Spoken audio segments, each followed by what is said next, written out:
o Salmo de número 126. Eu não tenho certeza, mas tenho quase certeza que esse salmo ele já foi exposto para a igreja, até porque a igreja teve a oportunidade de ter um estudo bem abrangente no livro dos Salmos. Eu acho que os irmãos se lembram muito bem.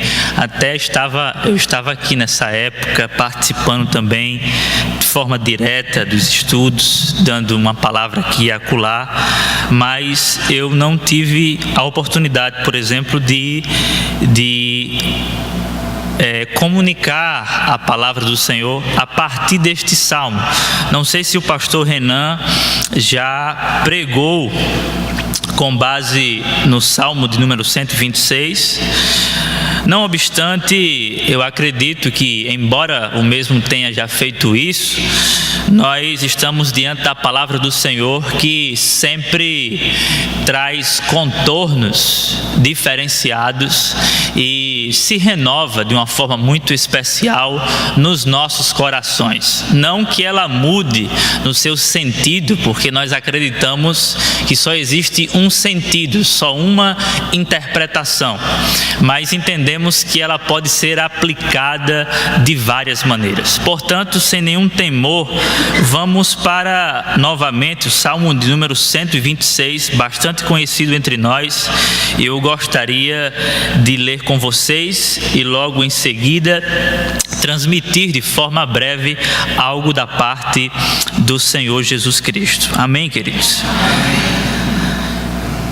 O Salmo diz assim: quando o Senhor trouxe do cativeiro os que voltaram a Sião, estávamos como os que sonham.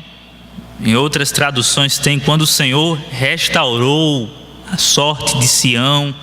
Eu acho que essa tradução ainda é mais próxima do original, do hebraico, porque o verbo restaurar aparece no original e por isso se aproxima mais do que Deus está tentando falar para os leitores. Quando o Senhor restaurou a sorte de Sião, nós ficamos como quem sonha. Então a nossa boca se encheu de riso e a nossa língua de cânticos. Então se dizia entre as nações: grandes coisas fez o Senhor a estes, grandes coisas fez o Senhor por nós, e por isso estamos alegres. Faze-nos regressar outra vez do cativeiro, Senhor, como as correntes do sul ou do Negueb. Os que semeiam em lágrimas cegarão com alegria. Aquele que leva a preciosa semente andando e chorando voltará sem dúvida com alegria, trazendo consigo os seus molhos. Senhor, ajuda-nos a entender o que o Senhor quer falar conosco, porque nós vivemos da Tua palavra, Senhor. Nós precisamos dela para que possamos andar mais 2, 3, 4, 5 milhas. Precisamos desse combustível espiritual para andarmos quilômetros e quilômetros nessa estrada estreita tão cheia de desafios. Então, por favor, Senhor, venha nos abastecer com a Tua palavra. Essa é a nossa oração, em nome de Jesus. Amém. Amados, o Saltério, o livro dos Salmos, ele é um livro que, como disse já o grande evangelista do século XIX, Dale Moody, é um livro que abre a janela dos céus para nós darmos, parafraseando mesmo, para nós darmos uma espiadinha do lado avesso do do espaço e do tempo. Aqui nós podemos enxergar de uma forma mais clara o próprio Deus. Não que os outros demais livros da Bíblia não possa viabilizar esse tipo de janela sendo aberta para que nós possamos enxergar Deus, até porque toda a Bíblia revela a pessoa de Deus. Mas o livro dos Salmos, ele é muito especial, porque aqui nós podemos encontrar a pessoa de Deus de uma forma bem sortida. E isto porque cada salmo, ele é bem peculiar. Por exemplo, você vai para um salmo, você encontra a justiça de Deus de uma forma bem clara, e a justiça de Deus revela quem Deus é. Você vai para um outro salmo, você encontra o amor de Deus, o atributo do amor de Deus. E quando você encontra esse atributo do amor de Deus de forma bem explicitada em um salmo particular, você se aproxima mais de Deus e tem um pouco mais de conhecimento acerca desse Deus. Quando você vai para um outro salmo, por exemplo, você se depara com Deus de Jacó, manifestando assim a graça de Deus. E os exemplos se multiplicam dentro desse livro, que é um leque de revelação acerca da pessoa de Deus, pois Deus se revela a partir dos seus atributos. Nós conhecemos Deus também a partir dos seus atributos. Ele é amor, Ele é justiça, Ele é bondade, Ele é cheio de paciência, Ele é longânimo, Ele é um Deus de misericórdia, de amor, enfim. Através dos atributos de Deus, nós podemos conhecer mais o próprio Deus. E o livro dos Salmos é bastante propício para nós enxergarmos a pessoa de Deus, porque aqui neste livro nós encontramos os atributos de Deus se espraiando de uma forma bem sortida.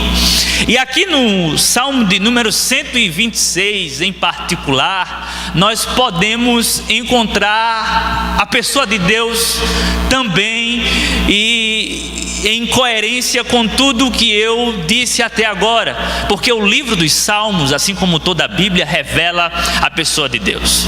E aqui no Salmo de número 126, nós podemos abrir a janela dos céus e dar uma espiadinha na pessoa do próprio Deus, mas não somente na pessoa de Deus como Ele é, como sendo Ele amor, justiça, bondade, paciência, mas nós encontramos um Deus bastante dinâmico.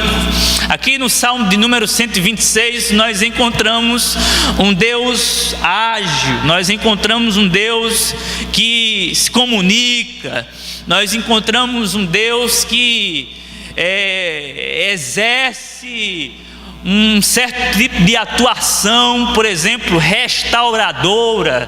Então nós podemos encontrar aqui neste salmo em especial a pessoa de Deus, mas não apenas a pessoa de Deus, mas Deus em ação. Se você quer encontrar Deus em ação, leia o Salmo de número 126, porque nós claramente podemos perceber Deus em ação.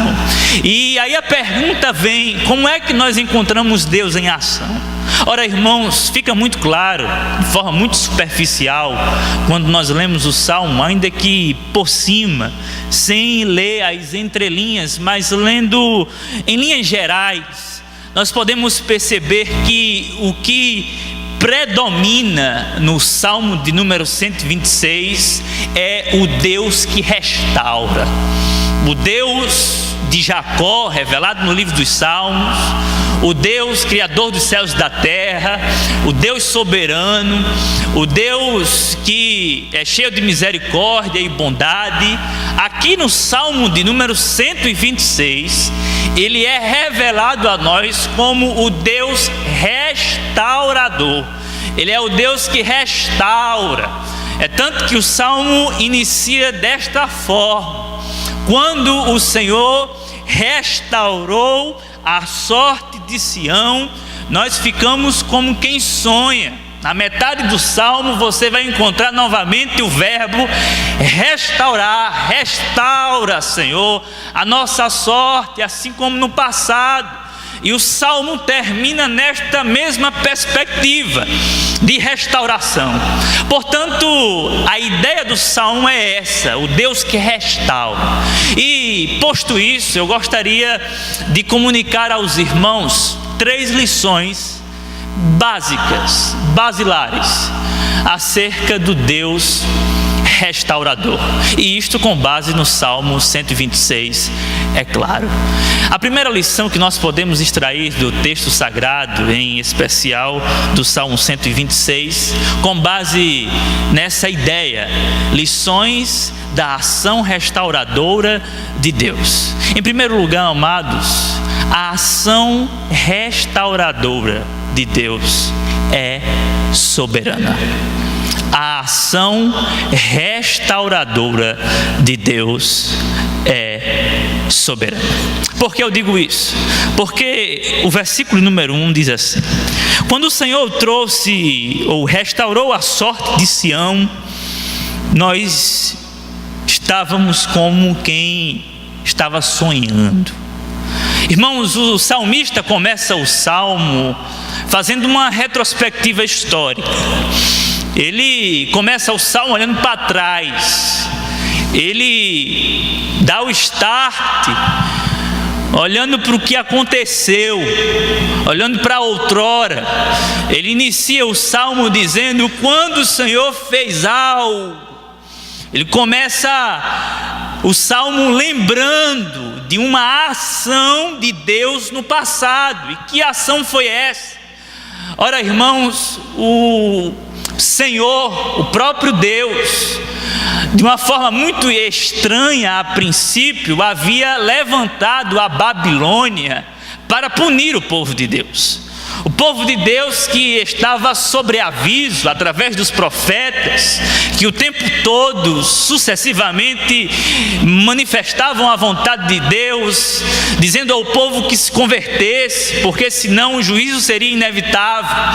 E o povo que era obstinado e duro de coração, e que por consequência não se convertera às advertências de Deus, o próprio Deus instrumentalizou a Babilônia para tomar posse do próprio povo de Deus, levando o povo cativo.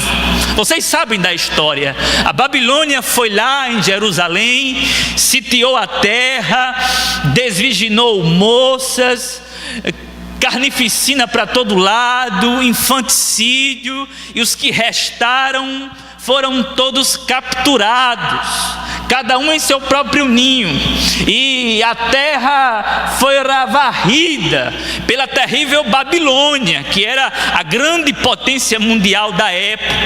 E a partir de então, o povo que tinha uma terra e que tinha um ambiente geográfico de adoração e uma liberdade religiosa para adorar e uma esperança, agora o povo estava totalmente sem esperança, um cativeiro babilônico, sob o regime despótico dos caldeus, sem nenhum vislumbre de esperança, porque agora o povo monoteísta estava dentro de um contexto politeísta e sem poder reclamar nenhuma razão para fazer o que a lei de Deus ordenara, porque o trono que reinava na terra no momento sobre daqueles que eram de Deus, os judeus ou os israelitas, o trono que imperava era o trono da Babilônia, e portanto o povo passou um tempo sob esse domínio despótico, tirano. sem vislumbrar a mínima esperança, porque o tempo foi passando, e falsos profetas foram se levantando, dizendo: Deus vai tirar vocês dessa situação difícil. E Jeremias, nessa época, era um dos únicos que falavam a verdade, dizendo: não, vocês podem construir casas aí, porque vocês vão ficar um tempo aí de castigo. Façam casas, plantem para comer, porque o cativeiro durará 70 anos. O povo foi definhando, o povo foi ficando esquizofrênico em sua espiritualidade, porque não havia possibilidade de cultuar a Deus de forma livre. Não havia a mínima possibilidade de viver de forma satisfatória e com satisfação em Deus. Por quê? Porque havia muito sofrimento na Babilônia, e a Babilônia, com a sua cultura pagã e demonizada, estava enxertando no coração de cada um uma desesperança terrível. E agora, o que será de nós? Porque ninguém conseguia derrubar a grande Babilônia. O povo não via a mínima possibilidade de sair daquele contexto babilonizado. Mas, irmãos, de repente, cumprido os 70 anos, à luz de Isaías capítulo 45, e eu não vou me aprofundar nisto, até porque se você fizer uma pesquisa sobre este homem chamado Ciro, você vai ver que os rastros biográficos e históricos são bem divergentes. A história não é homogênea acerca de quem era este homem chamado Ciro, que derruba a Babilônia, pois a Babilônia cai diante desse homem, que, de acordo com Isaías capítulo 45, era o ungido de Deus para libertar o povo. Mas ele, Ciro, era apenas mais um homem despótico, mais um cara perverso, um político, e que não tinha nenhum tipo de amizade com o povo de Deus. Mas Deus levanta esse homem para derrubar a Babilônia e para agora governar o mundo. E quando esse homem toma o trono e agora passa a governar a Babilônia, ele simplesmente abre os portões da Babilônia, e sem dar a mínima, e sem sequer pensar, sem sequer decodificar algum tipo de relacionamento espiritual com o povo de Deus, ele simplesmente diz: vocês estão soltos, podem voltar para a terra, porque eu não quero que vocês fiquem aqui, desapareçam da minha frente e voltem para casa. Cada um ficou olhando um para o outro. E Ciro: o que é que vocês estão esperando? Vão embora, acabou, podem voltar para casa. E eu acho que um olhava para o outro e dizia: me belisca para ver se eu estou sonhando. 70 anos de cativeiro, muito tempo, irmãos. O povo não tinha mais esperança. Qual é a ideia do texto? O povo não foi liberto por causa de Ciro. Ciro não tinha nenhuma intenção de libertar o povo de Deus. O povo foi liberto porque Deus levantou Ciro em sua soberania para abrir os portões da Babilônia, a fim de que o povo fosse embora e retornasse para a sua terra. O que isto comunica aos nossos corações? O que é que Deus está falando a nós? Deus está falando que a ação restauradora dele é soberana, ou seja, independente de nós, independente do rei, independente do político, independente daquele que está no trono do governo humano, independente do homem, independente, como diz Paulo, de quem quer e de quem corre, independente do homem, ele é soberano. E ele levanta Ciro de uma hora para outra, soberanamente liberta o seu povo, revelando assim que a ação dele é soberana em sua obra restauradora. Ele restaura como Ele quer, a hora que Ele quer, do jeito que Ele quer. Ele não precisa pedir permissão ao coração do homem para fazer o que ele quer. Ele não precisa conversar com Ciro. Ele simplesmente levanta o homem e manda o homem abrir as portas para o povo ir embora.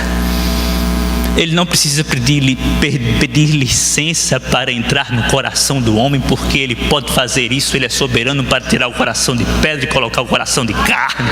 Uma vez eu estava saindo ali, nós ainda estávamos lá no Hotel Chênios. Eu recebi um telefonema de um amigo passado. Ele disse: eu estou com um rapaz aqui.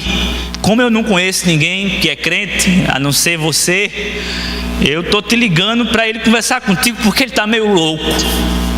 Digo, passo para ele.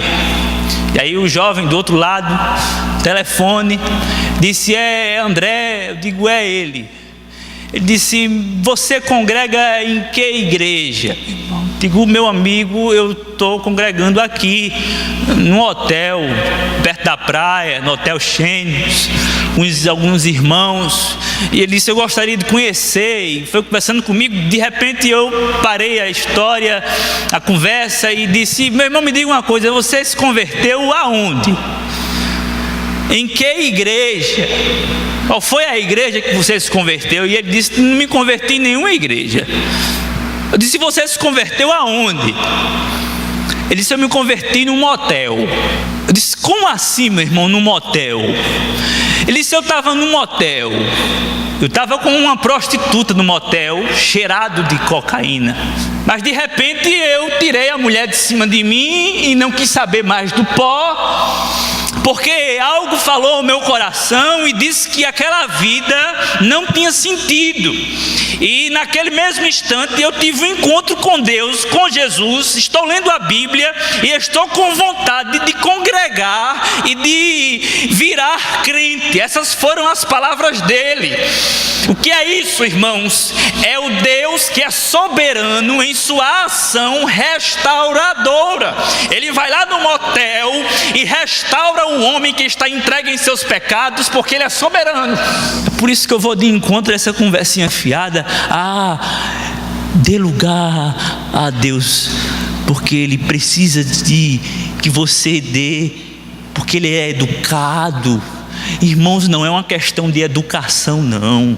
É uma questão de soberania divina. Ele é soberano. Talvez você esteja enfrentando um problema grande dentro da sua casa, meu irmão. Deus não depende de você, Ele é soberano para restaurar essa situação. Talvez você esteja enfrentando um problema de ordem emocional. Deus tem o controle sobre o coração do homem. O Deus que levantou Ciro para que o povo de Deus pudesse retornar à sua terra natal e sagrada, é o Deus que está aqui hoje falando com você, dizendo: eu sou soberano e eu faço o que eu quiser, porque eu sou soberano. Eu não dependo de você. A despeito do que você pensa, do que você faz e da sua vontade, eu ajo de forma soberana na minha ação restauradora. Deus está falando com você. Deus está dizendo: eu sou soberano. Deus está dizendo: eu restauro. Deus está dizendo: eu entro dentro da sua casa e faço o que eu quiser. Eu fico louco quando eu vejo no Facebook alguém postando aquela disputa entre Deus e o diabo, sabe? Aquela disputa de braço, o diabo de um lado e Cristo do outro, para ver quem ganha. E lá embaixo está tipo: ele não vai perder, Jesus sempre ganha a batalha. Meu amigo, eu só não quebro o notebook porque eu não tenho dinheiro para comprar outro, mas se eu tivesse dinheiro eu quebrava na mesma hora.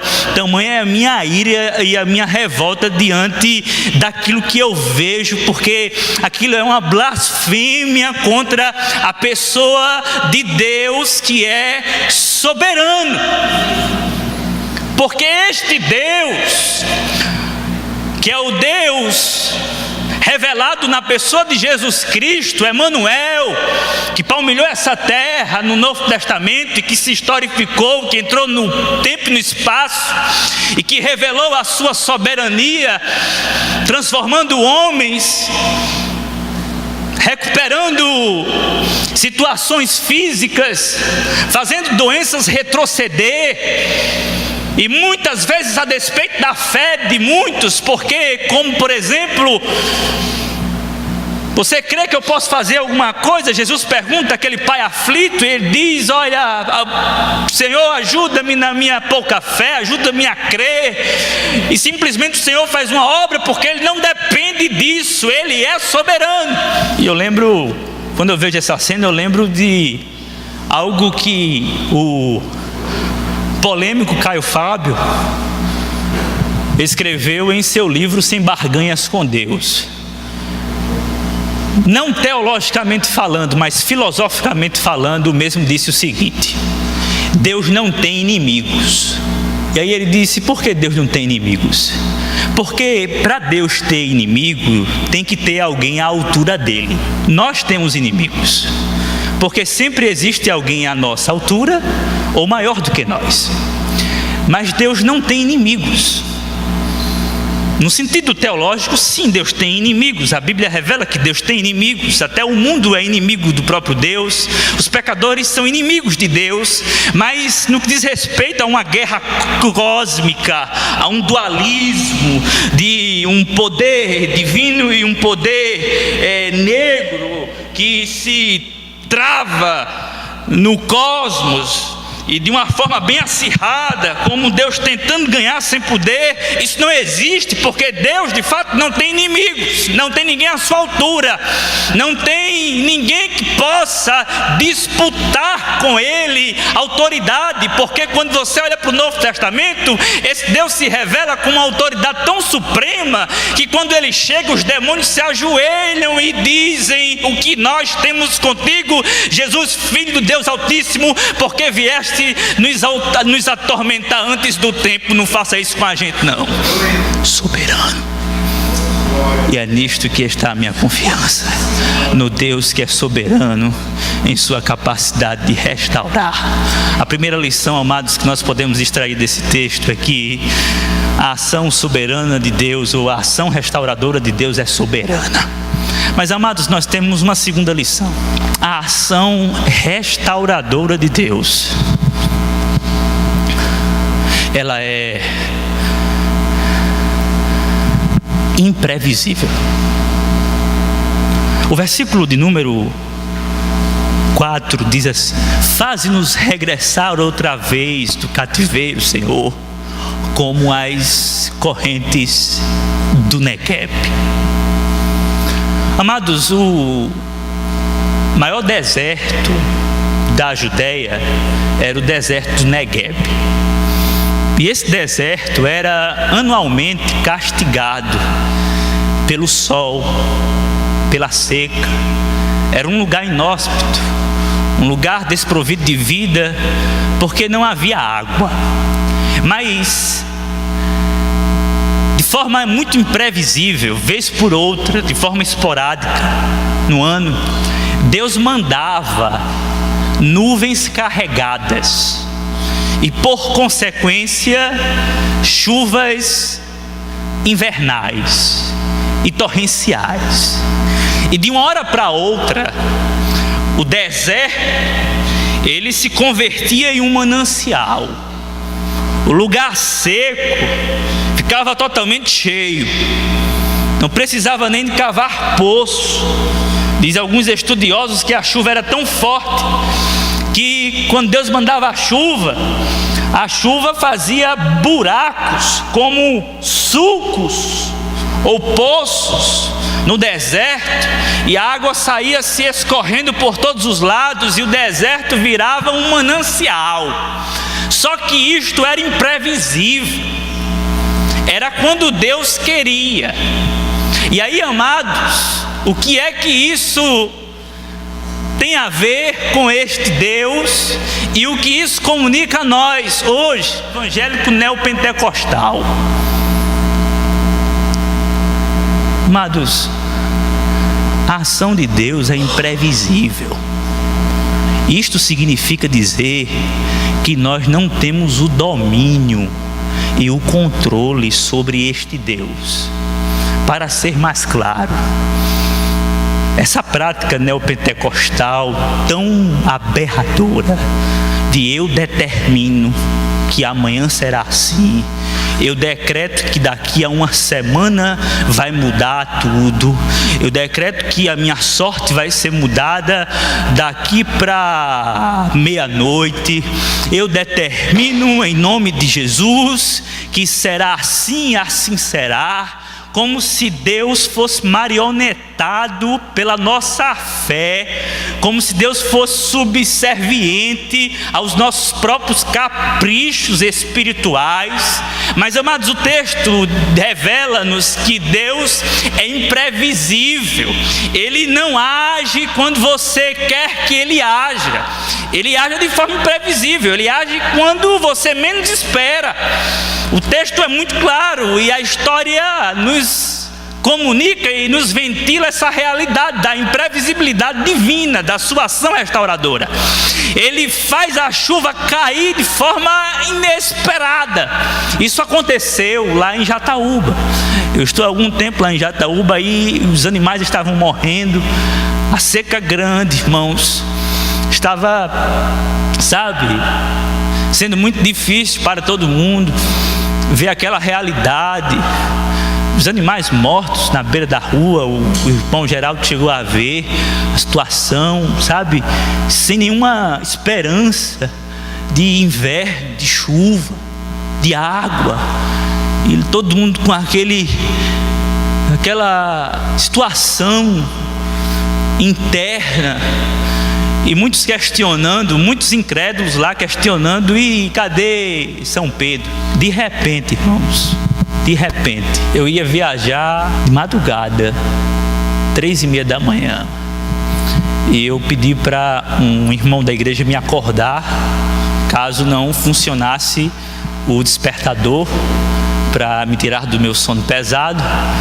E de repente eu me acordo, antes mesmo do horário, com uma zoada, um barulho. Aquele barulho. Digo, meu Deus, o que é isso? Quando eu me levantei, que eu saí, a chuva caindo de forma torrencial. Eu disse, meu Deus, eu não acredito não. Parecia que o mundo estava se acabando. E no outro dia, irmãos, todo mundo em Jataúba ficou espantado, porque lá na frente de onde eu estou morando fez-se uma piscina assim, de água, de barro, de lama, e Jataúba foi abastecida num dia só, de forma inesperada, porque Deus resolveu mandar chuva quando todo mundo menos esperava. Porque a expectativa dos especialistas era que a seca ia se arrastar por muito mais tempo. Mas de repente Deus vai na contramão dos especialistas e derrama a chuva, e até agora está chovendo lá. Você não tem como saber quando vai ser. Até hoje minha mãe é assim, um pouco magoada com um abuso espiritual que ela sofreu no culto. Eu estava presente, eu estava iniciando minha fé evangélica, e um pregador estava lá atirando para todo lado algumas profetadas, e de repente acertou na minha mãe. Que pena. E ele disse, minha filha, conte daqui a 15 dias, porque Deus vai dar aquilo que você está pedindo. Ora, minha mãe, numa situação difícil, pedindo um bocado de coisa, ela simplesmente interpretou que seria, e ela começou a chorar, e eu olhei e disse, poxa, Deus está falando mesmo. Irmãos, até hoje, já faz uns 10 anos isso, eu acho que se minha mãe se encontrar com esse cara, ele está lascado na mão dela, porque até hoje ela está esperando essa bênção tão desejada que ele disse, que o Senhor estava falando, e ele disse em nome de Jesus, porque estes querem colocar Deus dentro de uma gaiola e dizer quando ele vai cantar, ou como se Deus fosse um louro e fizesse sabe, a gente se entreter com a nossa forma de dizer: vai, louro, diz o que eu quero ouvir. E aí ele fala, mas Deus não está engaiolado, Ele não está preso, Ele não está controlado por ninguém. Ele é como o vento, como diz João capítulo 3. Ele é totalmente livre, Ele age como quer, de forma imprevisível. É como o vento, de forma imprevisível, como a chuva imprevisível. Portanto, Deus é imprevisível. Isto significa que ninguém consegue controlá-lo, mas a grande boa notícia é que a qualquer momento Deus pode restaurar a situação. Essa é a nossa esperança, que esse Deus que é imprevisível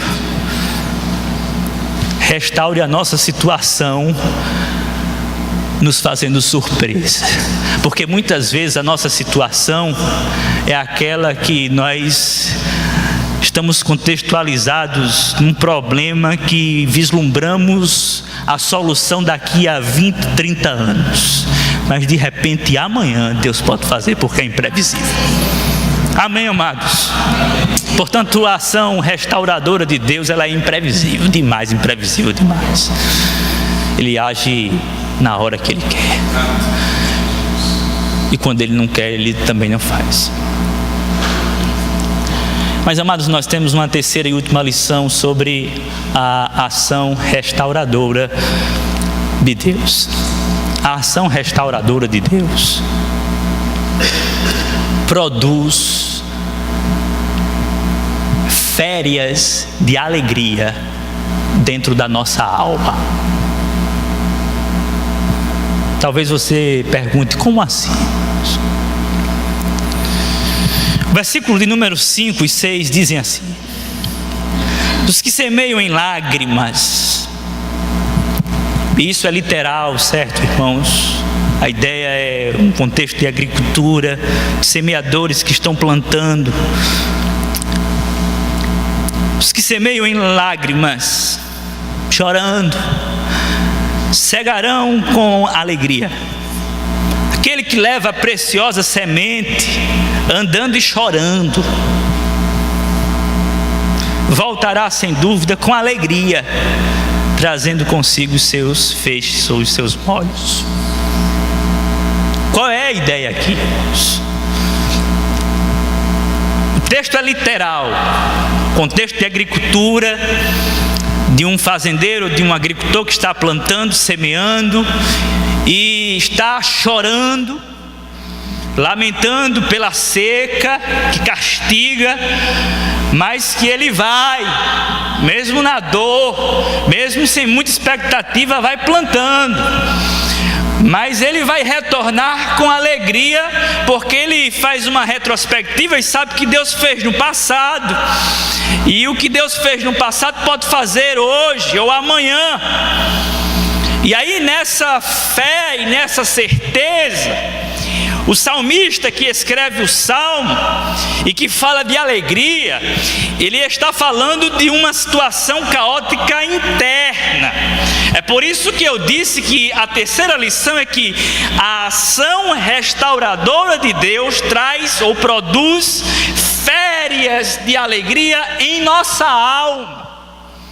Porque, amados, a ideia aqui é de alguém que vai trabalhando, e os momentos de lazer são poucos. Até o próprio mandamento sobre guardar o dia do Senhor diz: 6 dias trabalharás e no 7º descansarás. A ideia é de trabalhar muito e descansar pouco. É assim ou não é a nossa vida? Uma labuta, muitas vezes, que faz com que fiquemos irritadiços, trabalhando o tempo todo. Mas, amados, às vezes o problema não está no trabalho aqui do lado de fora, mas no trabalho aqui do lado de dentro. E eu posso usar a experiência de um sacerdote ou de um pastor como exemplo.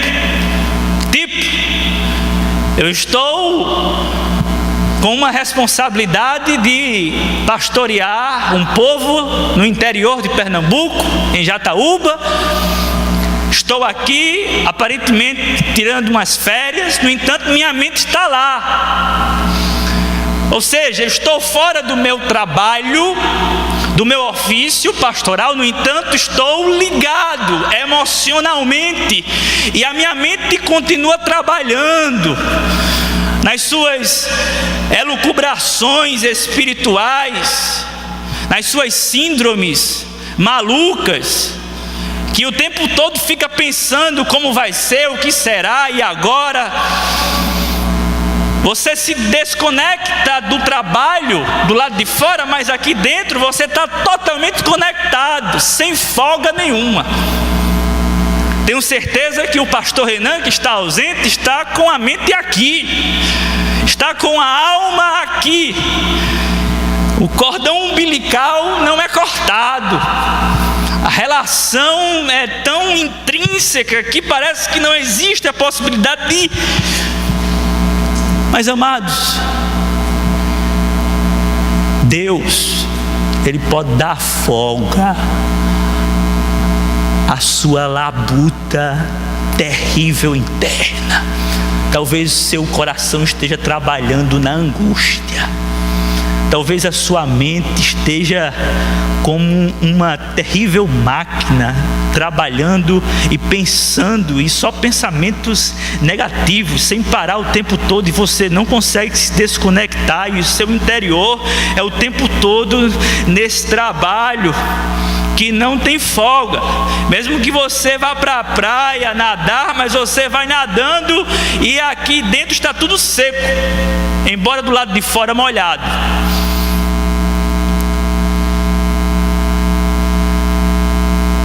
Mas Deus pode dar um lazer ao nosso coração que clama por férias.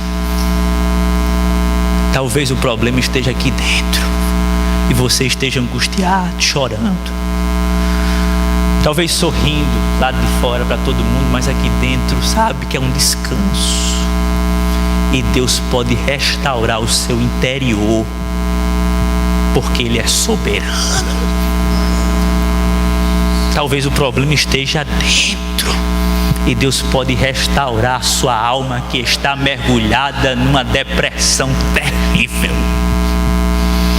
Talvez a situação interna seja aparentemente irremediável e você diga: eu vou ficar louco ou louca de tanto pensar nisso. Não vai não, porque Deus, Ele entra através da sua palavra, Ele vai perpetrando o seu interior, porque a palavra dEle é viva e eficaz, e ela penetra a ponto de dividir alma e espírito, e vai lá nas entranhas e faz o trabalho dela, deixando a nossa alma regozijada no Senhor, ainda que por um instante.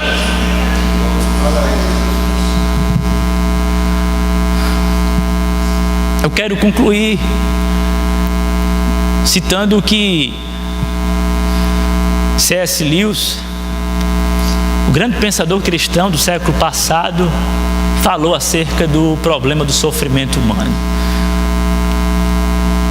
C.S. Lewis disse que a história da humanidade é uma crônica de tragédias, doenças, mortes, calamidades, etc., com apenas uma pitada de felicidade, para dar, enquanto dura, um medo agoniado de perdê-la. Ou seja, a nossa vida é o tempo todo dentro de uma bolha de ansiedade, de aperreio, de estresse, pois o mundo tem a capacidade de gerar em nós tudo isso, com as suas pressões, com as suas demandas, com os seus problemas, com tudo o que é perverso e que vem perversificar a nossa alma. E aí C.S. Lewis diz que a vida é assim mesmo. é mais coisa ruim do que coisa boa, com apenas uma pitadinha de felicidade para dar o quanto dura um medo de perdê-la. É assim ou não é? Quando vem aquela alegria, aquela felicidade, e a gente já fica dizendo: acho que alguma coisa ruim vai acontecer. Mas eu queria convidar você nesta noite a presentificar a alegria que Deus está lhe dando hoje através da palavra, a despeito do sofrimento que porventura pode vir sobre nós amanhã. Que você possa tirar férias hoje e cantar dentro do seu interior, cantar lá do fundo da sua alma e não apenas com os lábios, sabe, se regozijando e descansando mesmo em Deus, colocando diante dele todo o seu fardo de ansiedade, de preocupação, de angústia. E Ele propicia neste momento, através dessa palavra, alegria para a nossa alma. E como disse Paulo, alegrai-vos no Senhor. Mais uma vez eu vos digo, alegrai-vos. Irmãos, Deus tem um poder de alegrar nossa alma. Deus tem um poder de restaurar o nosso interior. O nosso Senhor e Salvador Jesus Cristo, Ele tem o poder de converter a nossa tristeza em alegria. Como disse Piper, Deus é mais glorificado quando nós estamos mais satisfeitos nele. Que a ação restauradora de Deus possa atuar em nossos corações na noite desse dia. Eu não estou determinando nada, não estou decretando absolutamente nada e não estou profetizando nada. Apenas estou crendo, apenas estou verbalizando esperança em Deus, sendo sabedor eu e nós que o Deus das Escrituras e que se revela neste salmo é o Deus que restaurou no passado e que pode no dia de hoje fazer o mesmo.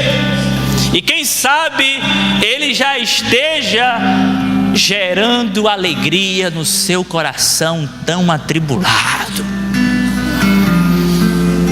Quem sabe Ele já esteja acalmando a tempestade interior que está colocando o barco da sua vida a pique. Nesse momento, feche os seus olhos e ore ao Senhor, como orou o salmista: Senhor, restaura a nossa sorte. Ó Deus, transforma a nossa tristeza em alegria. Senhor, converte a depressão num pico de humor de felicidade em Ti,